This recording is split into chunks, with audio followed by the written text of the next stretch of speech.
Mapagpalang umaga po muli sa ating lahat. Alam natin na may mga bagay tayong hindi nakikita pero nararamdaman natin agad. Ano yun? Hangin? Ano ba?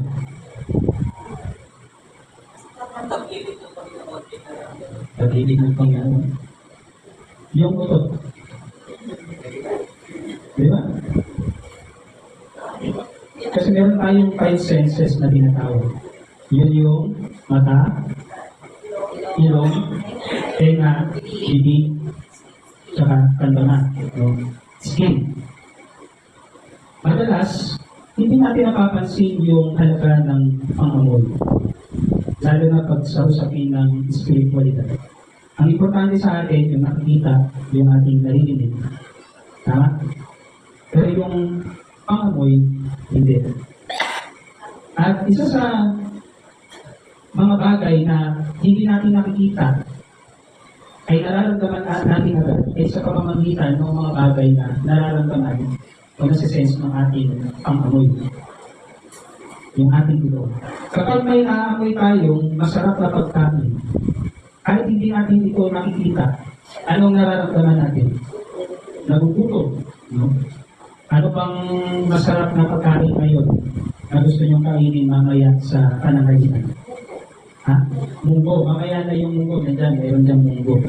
Okay? So, ganoon di ba? Yung pang-amoy. Pag nakaamoy tayo ng pagkain, para nagugutom tayo. Paano kung meron tayong naamoy na masangsang?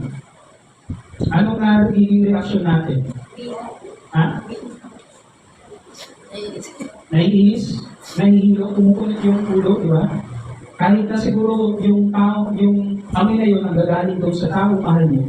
Siguro gusto mo nang layuan, no? Nalayo ka na muna. Amoy nyo nga yung kasabihin kung mabang ba? Lahat nakakaligo naman, no? Lahat naman tayo dito. Mayroong tanong paano nyo daw malalaman, paano nyo daw sasabihin sa isang taong mabaho, na siya yung mabaho? Ha? Paano mo sasabihin? Bigyan ng pabango. Sasabihin mo, paano mo sasabihin? Wala kayong nililigo. Inaawit ka. Mabaho ba po? Napaka-obvious naman ng sagot niya. Ako ang gagawin ko, gaganito ako. Tapos sasabihin ko sa kanya, mabaho ba ako? Parang may naamoy ako. O diba? Hindi offensive. Alam niyo mga kapatid, ganoon din po sa spiritual na buhay. Meron tayong tinatawag na spiritual na pangamoy. May amoy ang ating pagsamba. May halimuyak ang ating relasyon sa Diyos. Ang tanong ko po ay ganito, anong amoy ang meron ang buhay niyo sa Diyos? Amoy Kristo ba ang ating buhay? Gusto ko yung amoy Kristo. Ngayong araw na ito, pag-aralan natin, tungayan natin yung kwento bukod sa tekstong ating binasa kanina. Pag-aralan natin yung kwento ni Maria na nag-alay ng pabango kay Jesus. Pero higit pa sa pamahaling pabango, ay inalay niya ang kanyang puso, pananampalataya, at propetikong pananaw. Kung babalikan natin po yung ating tekstong batayan ngayon sa ating mensahe, doon sa verse 1 to 3, unang tatlong talata, sinasabi doon na nangyari yung pangyayari ito, 6 na araw bago ipako si Jesus. Ibig sabihin, ay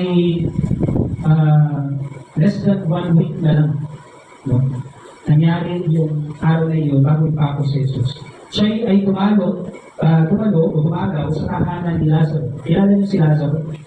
Siya yung lalaki na kapatid ni Maria at ni Martha na taga-Betanya. Siya din yung lalaki na makalit niyang kaibigan na minsan ay namatay dahil sa matinding sakit, ngunit kanyang binuhay.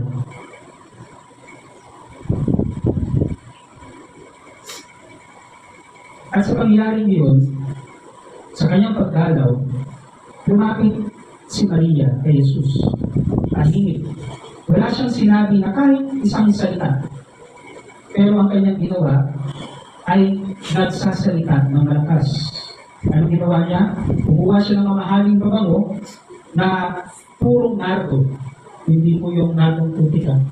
Pero ito ay isang uri ng pabango na nagagaling sa isang halaman, no? At itinuhos niya sa paanan ni Jesus doon sa kanyang paa. At pinasa niya ng kanyang buhok. At pagkatapos doon, yung buong bahay ni Marta at Maria at ni Lazaro ay naputok ng halimuyak ng pabango. Yun po yung sinasabi doon sa verse 1. Alam niyo mga kapatid, yung pabango yun ay hindi ordinaryong pabango. Pure nard ang tawag doon. Isang imported na langis mula sa India. At ang halaga nito, alam niyo kung magkano?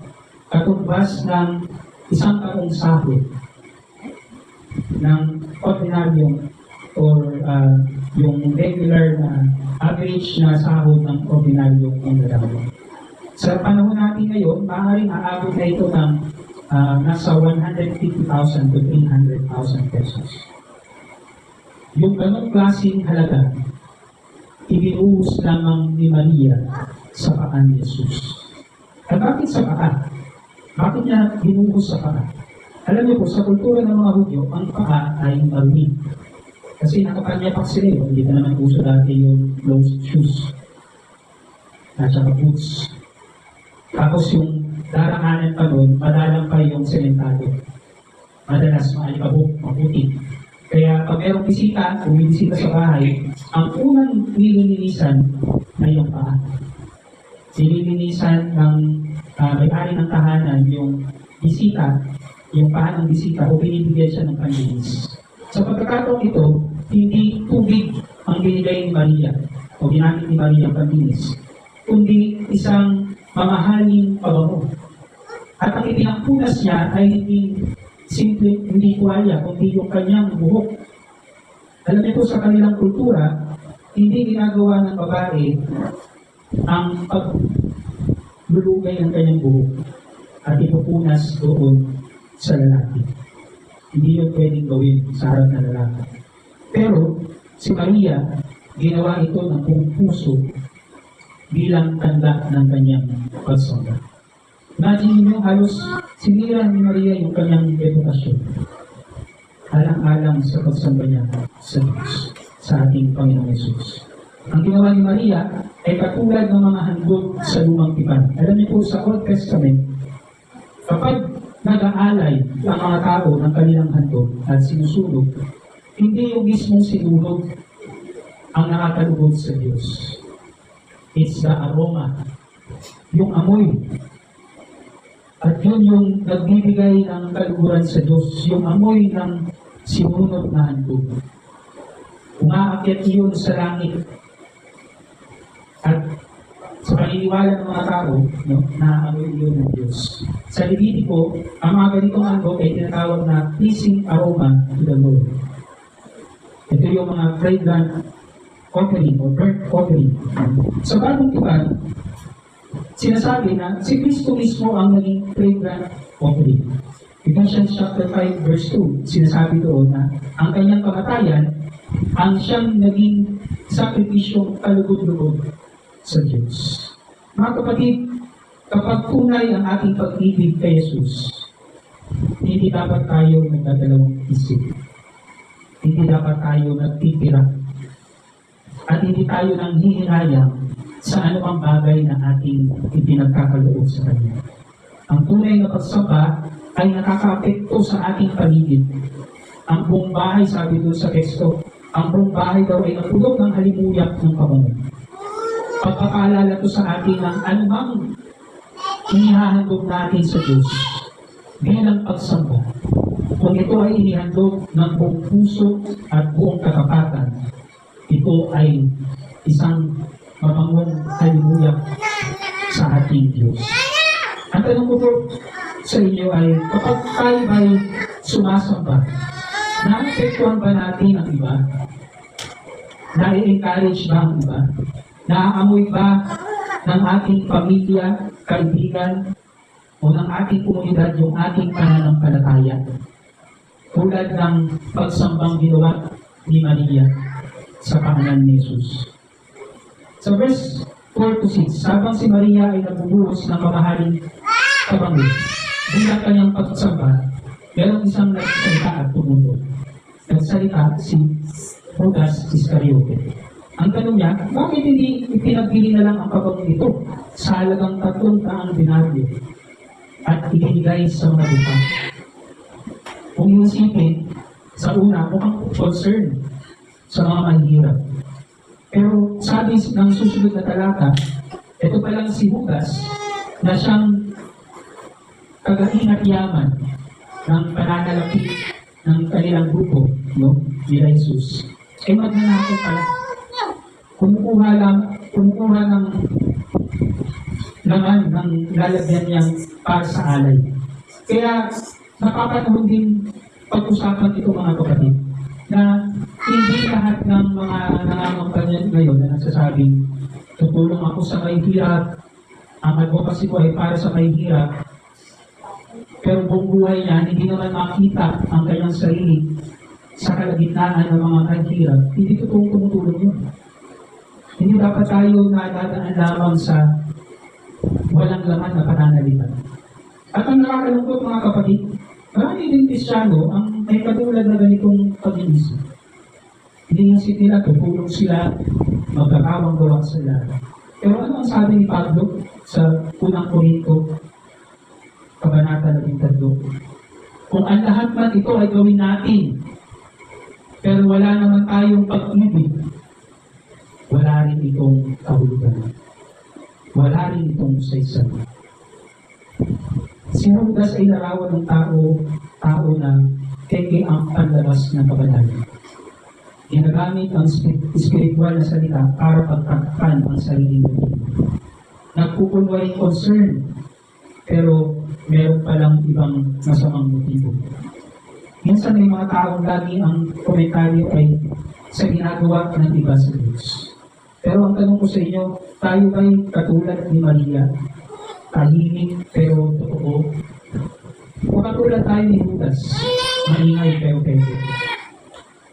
Importanteng pagkulayan natin ang mga bagay na ito mga kapatid. Lalo na sa panahon ng Kwaresma.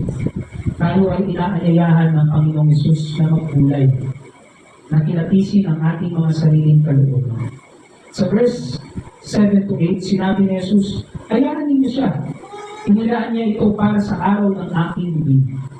Sa kultura nila, ang katawan ng patay ay pinapahiran ng pabango bago ibigin. Ibig sabihin ni Jesus, alam ni Maria na siya ay mamamatay. At ang ginawa niya ay isang uri ng paghahanda sa libing. Alam niyo mga kapatid, bago pa dumako sa pangyayari ito, maraming beses sinabi ni Jesus sa kanyang mga alagad na siya bilang Mesiyas na pinadala ng Diyos ay kailangan magbusad at mamatay. Pero sa marami din pagkakataon iyon, ang kanyang mga tagapakinig, kahit yung kanyang mga disipulo, yung malalapot niyang disipulo, hindi naniwala. Angin si Maria lamang ang nakaunawa sa sinasabing ito ni Jesus. Marahil si Maria kasi ay nakikinig ng mas malalim. Natandaan niyo yung kwento ng siya minsan umisita sa kanyang tahanan. Kasi Marta, yung kanyang kapatid na babae, abala sa paghahanda ng anumang kakainin nila para kay Jesus, papakain nila kay Jesus. Habang si Maria, nandoon nakaupo sa paanan ni Jesus, nakikinig sa kanyang mga sinasabi. Si Maria, ang kaisa-isang alagad ni Jesus na nakaunawa sa kanyang mga sinasabi. At ipinakita niya yun sa pagpapalig ng mamahaling pabango sa kanyang Panginoon bilang paghahanda sa nalalapit nitong kamatayan. At paano ito nagawa ni Maria? Kasi si Maria nakinig ng seryoso, ng mas malalim sa mga sinasabi ni Jesus. Naiintindihan niya ang layunin ni Jesus. Sa halip na pigilin, pinuli siya ni Jesus sa kanyang ginawa. Bago pa man mamatay si Jesus, may isa lang sumamba sa kanya bilang hari. at bilang tagapagligtas. Yun si Maria. Ang kanyang kabango ay naging simbolo ng mahalipuyang na handog, fragrant offering sa buong buhay ni Cristo para sa mundo. Kaya mga kapatid, tayo ay tinatawag na maging aroma of Christ. Tayo ay tinatawag na maging aroma of Christ. Ito yung unang hamon sa atin ang mensahe natin ngayong umaga. Sabi sa 2 Corinthians chapter 2 verse 15, for we are the aroma of Christ. Ang ating buhay ay dapat mag-iwan ng amoy. Hindi ng masamang amoy, pero amoy pag-ibig, amoy katapatan, amoy kabanalan sa Diyos at sa ating kapwa. Yun yung kaaya-ayang amoy na nais ng Diyos na maamoy sa ating mga buhay. Kahit na hindi ka maligo, pero kung mabuting busilat ang iyong kalooban, maamoy ng Diyos ang amoy ng iyong amoy. Pangalawa, tayo ay tinatawag sa pagsamba na hindi kinukuripot. Hindi pinenta ni Maria ang halaga ng kanyang bigay. Tayo ba? Pag tayo ba ay nag-aalay sa Diyos? Pag tayo ba ay naglilingkod sa kanyang ministeryo? Pag tayo ba ay nagbibigay, binibilang natin, kinikwenta natin. Kapag tayo ba ay may mahal na tao, kinikwenta natin yung ating mga nagawang mabuti sa kanya. Sinusumbat ba natin? Kung mahal natin ang Diyos, mga kapatid, huwag natin kwentahin ang kaya nating ibigay. In fact, ang hamon nga sa atin ng ating Panginoong Yesus, ialay natin ang ating buhay. Ang hamon sa ating maging Apostol Pablo, ialay natin bilang buhay na handog ang ating mga sarili sa Diyos. Pangatlo, tayo ay tinatawag na sumamba sa Diyos kahit pa mayroong umahal pa. Si Maria, kinontra ni Judas. Ang mga tunay na sumasamba ay hindi laging naiintindihan. Sa ating pagsamba, kahit na mabuti yung ating ginagawa, kahit mabuti yung ating motibo, hindi tayo makakaliwas sa punan ng iba. Pero dapat magpatuloy tayo. Ang importante, buong puso tayong sumasamba at nag-aalay ng ating sarili sa Diyos. Kaya nga sinabi ni Jesus mismo, hayaan mo siya. Ang Panginoon ang siyang magtatanggol sa atin. Ang Panginoon ang siyang kakakay sa atin. Mga kapatid, sa dulo ng ating buhay, tayo ay mamamatay. Pero ang tanong sa atin ay, anong klaseng halikuya o amoy ang halikuan natin? Sa ating pamilya, sa ating kaibigan, sa ating mga kasama sa pananampalataya, sa mga taong nakapaligid sa atin, anong klaseng amoy ang maiiwan natin? Anong amoy ang maiiwan ng ating buhay sa kanila? Mabango kaya o mabaho? Pero higit sa lahat, anong amoy kaya ang aamoy ng ating Diyos kapag ang ating mga buhay ay inialay na sa Kanya? Nawa, tulad ni Maria, maging handog ang ating mga buhay na magbibigay ng kaaya-ayang amoy sa ating Diyos. At yan ay masusubok kapag tayo ay nag-alay na ng ating mga buhay sa Kanya, sa ating pagsunod sa Kanya, sa ating pakikilahok sa Kanyang ministeryo, para tayo mga burnt offering na inilalagay at isinusulog. Kapag dumating na ang maraming mga pagsubok sa buhay, doon masusubok at masusulang kung anong klaseng handog ang buhay natin sa Diyos. At anong amoy ang kanyang naaamoy sa ating inihandog na buhay sa Kanya. Nawa, tulad ni Maria, pag-alay tayo ng ating buong buhay sa Panginoon. Hindi binibilang, hindi sinusukat. Hindi inaalala kung gaano kalaki ang ating inihahan. Hindi iniisip kung ano ang matinding pagkakas. Ang tanging nais lang natin ay sumamba at maglingkod ng buong puso at buong pagkakataon sa Kanya.